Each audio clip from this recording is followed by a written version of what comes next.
Hi mga beshi. Darating ko lang yun sa bahay.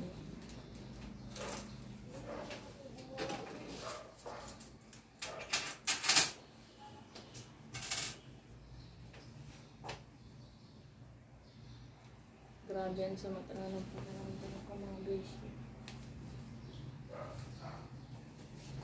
So, magluluto ako ngayon ng tinola.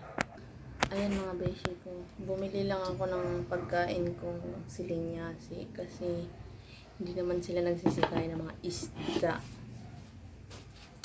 Isdang maliliit. Tapos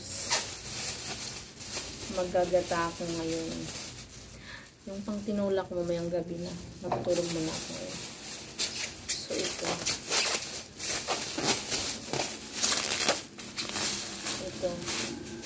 Magtatalbos ako kasi vegetarian muna tayo ngayon. So ayun mga beshi ko, dahil 2 araw na ako nilalagnat. Pumapasok pa rin ako sa trabaho ko. Ito lang muna yung almusalin ko.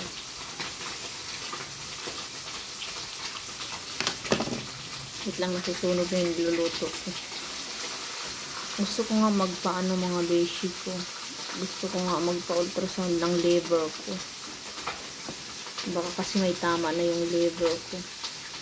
Kasi 10 years na. 12 years. 12 years na kasi siya dati. May tama ako dati sa liver ko.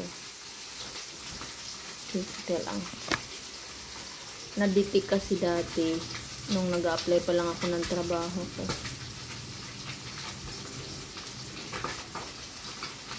Na mayroon akong tama sa atay. Buti nga sa atay, hindi sa sa baga.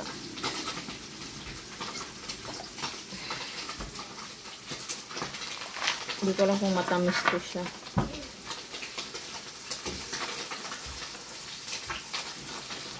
Magsasaw ako ng asin.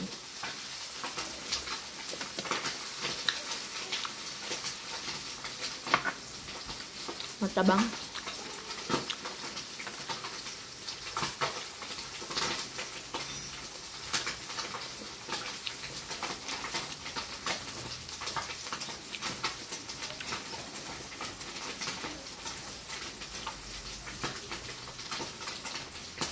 So, ayan guys, umusok na yung aking niluluto. Wait lang.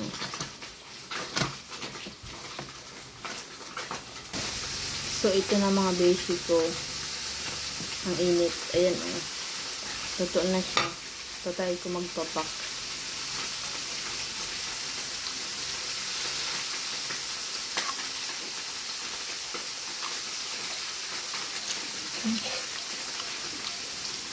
Sarap.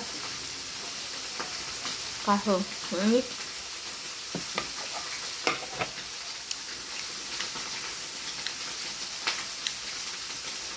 Masarap siya kasi mainit.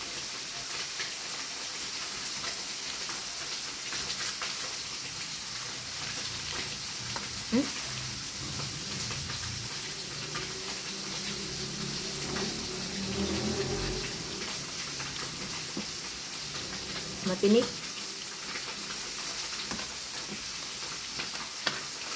Ba yan? So, ayun mga beshi ko. Tapos na ako magluluto. Kakain naman ako.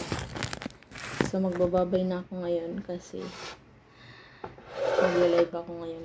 So, ito yung ulam ko. Talbos kamote. At saka yung pritong silinyasi. At saka meron ako ditong tinola.